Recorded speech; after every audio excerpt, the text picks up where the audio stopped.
Now here by Pleasantville Road on Harford County side. Little Gunpowder Falls that's below the bridge up there.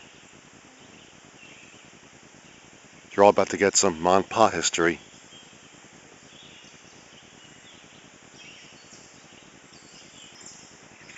This path bearing off to the east was once known as the Eyes. Back in the 70s, the rumor had it that if you walked on that path during the night, there'd be a pair of eyeballs following you along. Hence the name.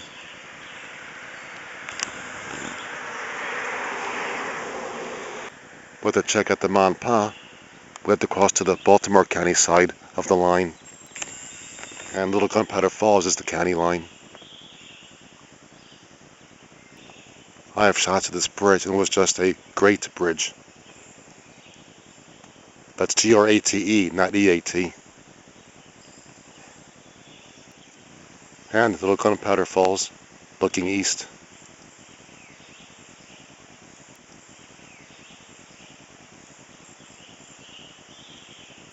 Interesting rock cut there. I have shots of that from the 70s as well.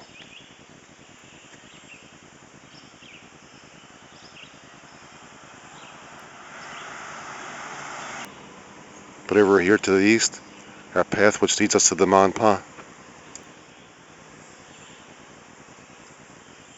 Got a small stream to ford here, whatever the term might be.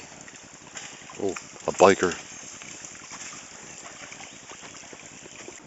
I'm a mountain biker too, but this path is a bit too mountainous. I'm not even in the mountains. Now finally arriving at the former Ma and Pa right-of-way.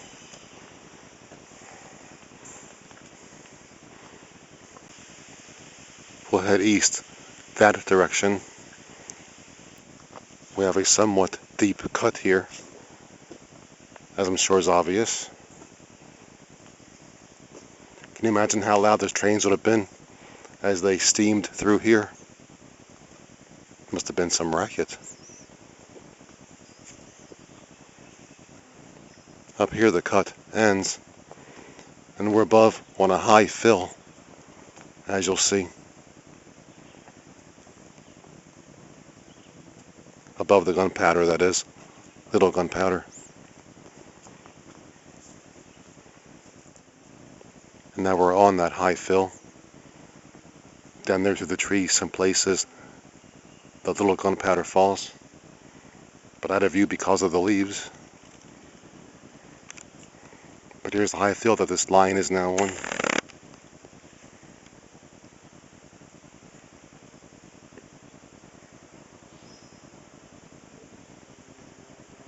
It's a very high fill at this point. That's a semi-steep drop going down there.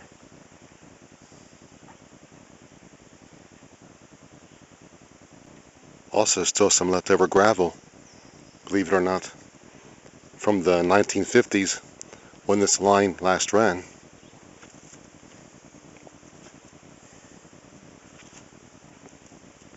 Another interesting thing about walking this part of the right-of-way is that one gets to see where the original narrow gauge line used to crisscross.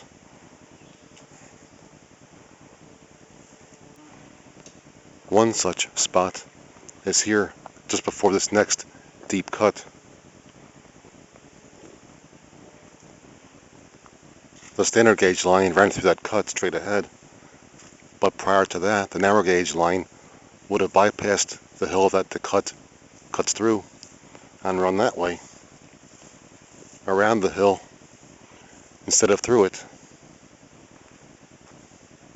I guess they were lazy back then, or cheap.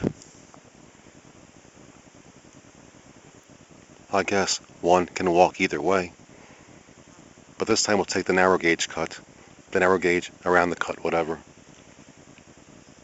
The original line, back when it was still called Baltimore and Lehigh, pre-Ma and Pa. The cut over there, as this original narrow gauge line curls around the hill it's cut through,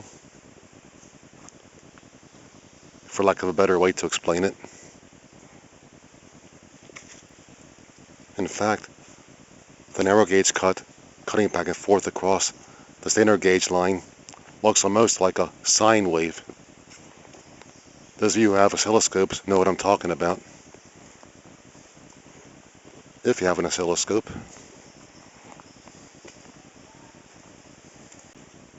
But up here we rejoin the main line, so to speak, coming out of the cut being over that direction. That's quite a cut. Looking back west through the cut, with some downed trees, we just come out of here, out of the narrow gauge right of way.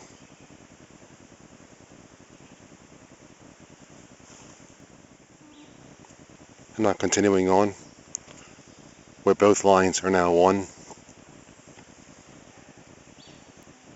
But again, more high fill here, with part of Little Gunpowder almost visible down there.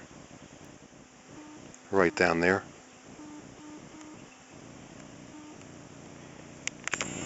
A lot of deep cutting and high filling on the Monpa.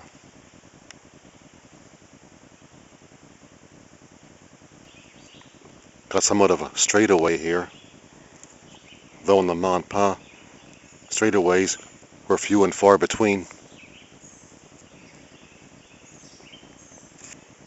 But if the latter day Monpa was considered curvy, can you imagine how it would have been back in the narrow gauge days?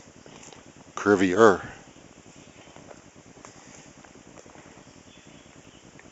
Every now and then one sees spots where the narrow gauge deviated just a little bit, like right here, went just a little bit to the right, ever so slight to the right, then back again. Unlike the big deviation back at that last cut. As I said, can you imagine how the Monpa would have been before the standard gauge days? Curvier. Yeah, I just said that before. Got a slight curve up ahead. One of the many the Monpa had. I believe the total curve count was 476. So this curve here, and 475 more. Count them. Go ahead, count them. The hiking trail bears down this direction because it bypasses the site of an old trestle right up here. We'll go see if any trestle bits are still visible. Now at the site of the trestle, which would have jumped from there across to the far side over there someplace, but now one can't tell where.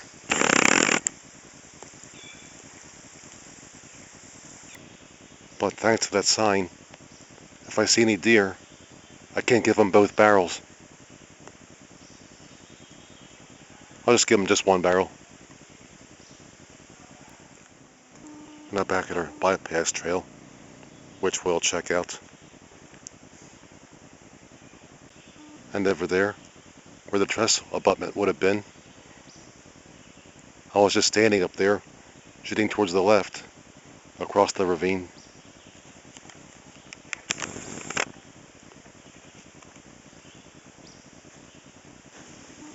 And again, another stream to jump across. But I can make the jump. After all, I'm the bullfrog. Gotta love me. Another babbling brook.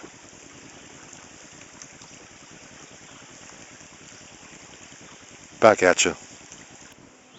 And there's where the abutment would have been, on the opposite side of the ravine. And up here we rejoin the right of way. Somewhere up there.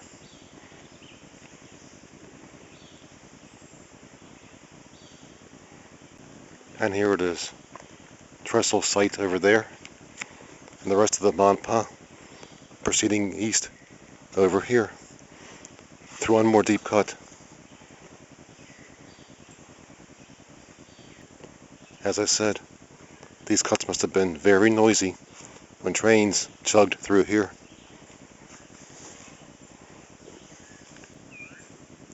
One more downed tree at the end of the cut, but up ahead, the site of the one-time Little Gunpowder Trestle. And here it is, all grown over. Little Gunpowder itself, again, right down there, but barely visible.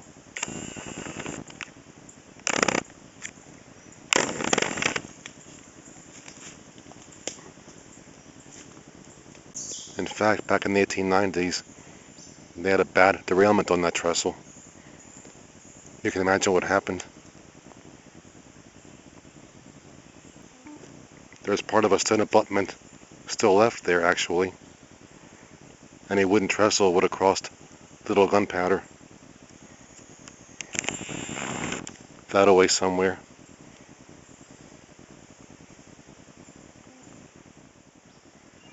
But then here we are at the opposite side of the Gunpowder, Little Gunpowder that is.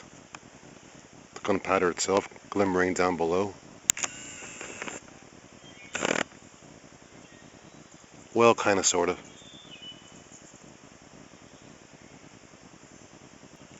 So I guess now we'll continue east or north on the Monpa timetable in this direction.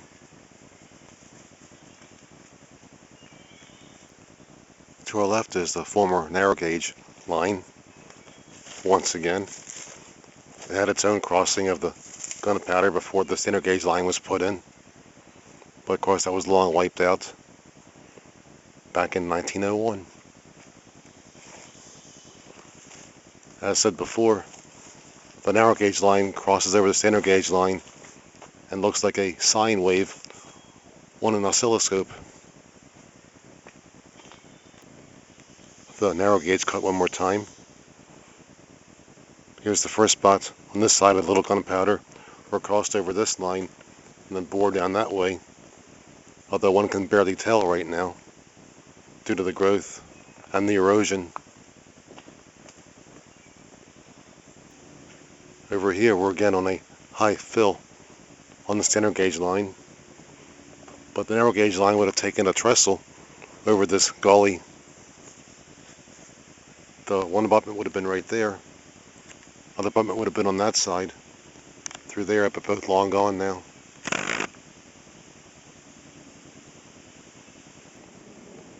Over there is where the east abutment would have been for that trestle over the gully. You can tell the narrow gauge fill over there.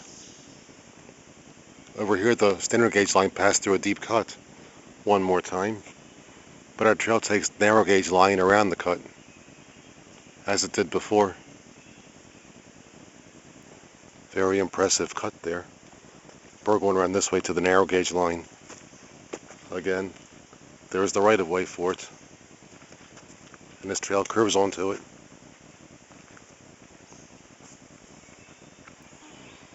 Down there again is a Little Gunpowder Falls, the site of some skinny dipping back in the 70s. Wish you were here. And wish I was there. Alright, back to our narrow gauge line. We will soon rejoin the standard gauge line up around the bend. If you recall, I mentioned a trail known as the Eyes. If you stayed on that trail and followed all the way out, you'd be coming this way automatically eventually. The two connect on this side of Little Gunpowder Falls. And up here the standard gauge cut emerges, and we're back on the standard gauge right of way, while the narrow gauge continues to crisscross us for the next mile or so. Got some vegetation here obscuring the standard gauge fill, but the path somehow makes its way through.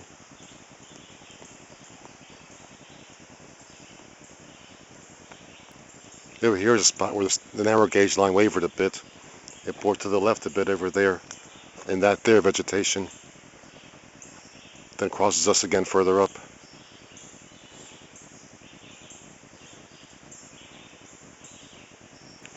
So, hope you're enjoying your walking tour with the Mon Pa so far. I know she is.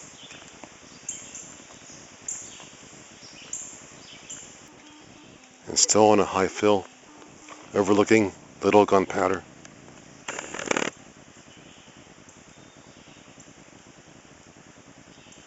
Skinny dippers. And over there again where the narrow gauge ran, but almost totally grown over.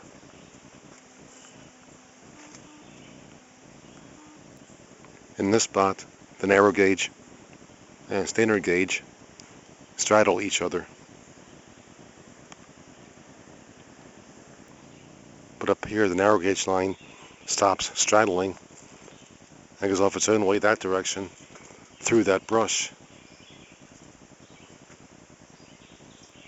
Again, the narrow gauge line bypasses the rocks while we cut through them on the standard gauge line. Another impressive cut up ahead. But this cut's so deep, it's almost dark.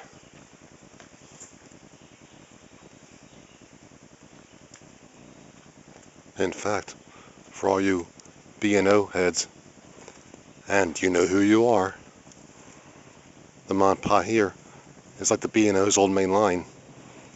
The old main line is built, ran back and forth like narrow gauge line does here, except the B&O was never narrow gauge.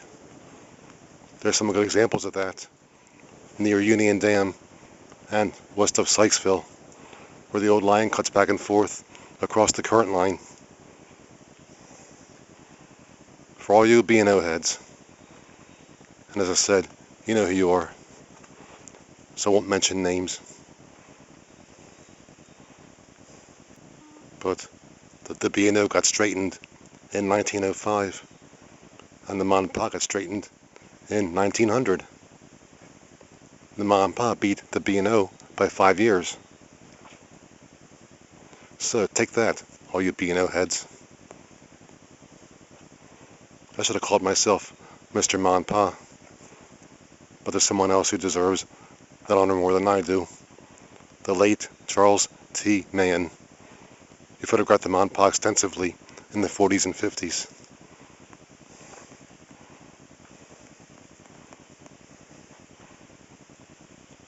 Someone just took a flash picture.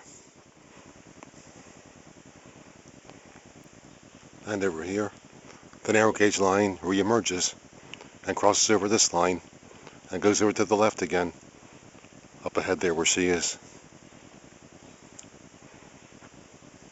Just like B&O. What? CSX? On the Mon Pa, we don't use that kind of language. Nope, on the Mon Pa we keep it clean. Anyway, the narrow gauge line ran through there, where it's now all grown over.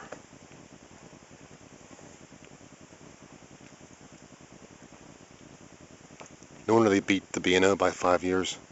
They kind of sort of had to. I guess the B&O saw what the Mon Pa did and took a hint. Over there, one can make out some of the lush right-of-way of the narrow gauge line.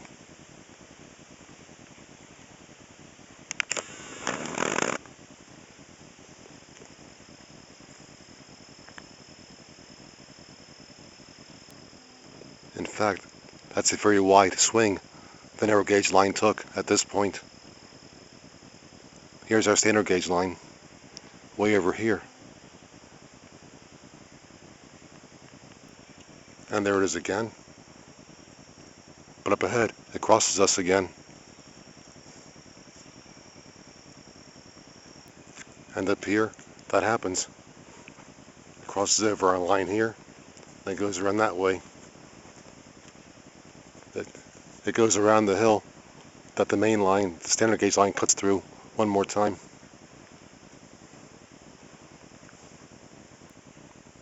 Another impressive cut where it's almost dark. And again over here, the narrow gauge line crossing this one comes out of there and goes off this direction again to the left, down that way.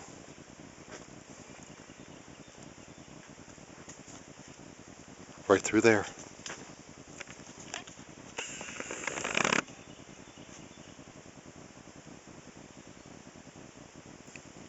And the leftover railroad tie. Of course, this place hasn't seen a train since 1959.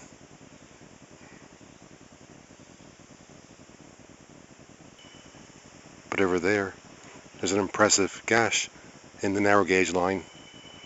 I believe a trestle would have been there at one time. A small trestle or bridge of sorts to carry the line over the gash. Whereas the standard gauge line just has a fill, getting it through the little gully, and that's it.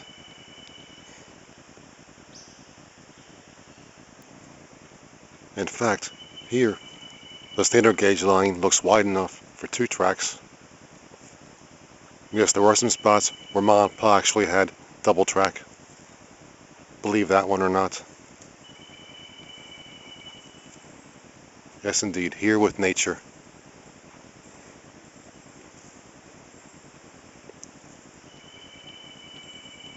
And our avian friends.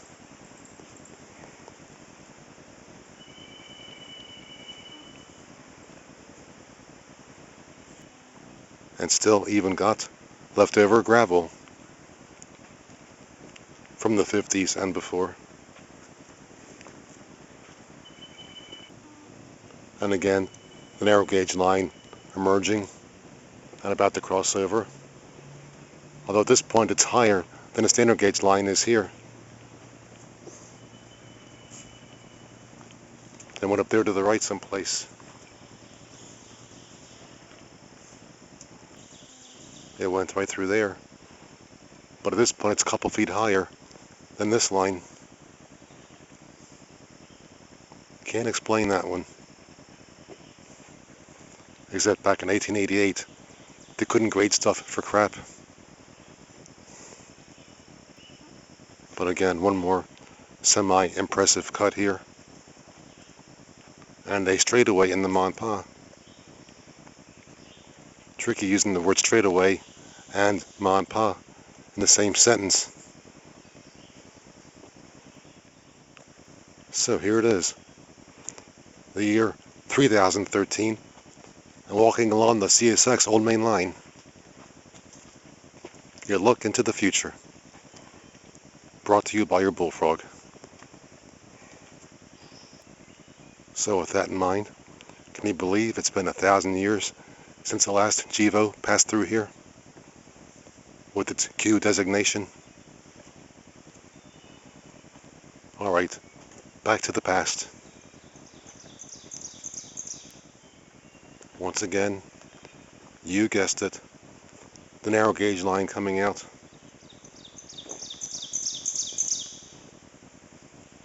And up ahead there, the former site of the Overshot Trestle.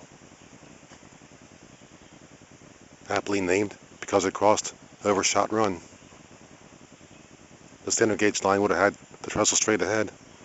The narrow gauge trestle would have been a little over this direction. Right through there.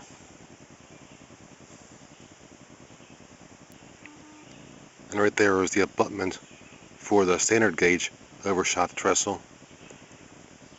The narrow gauge one would have been further down over there when it existed and before the trees grew.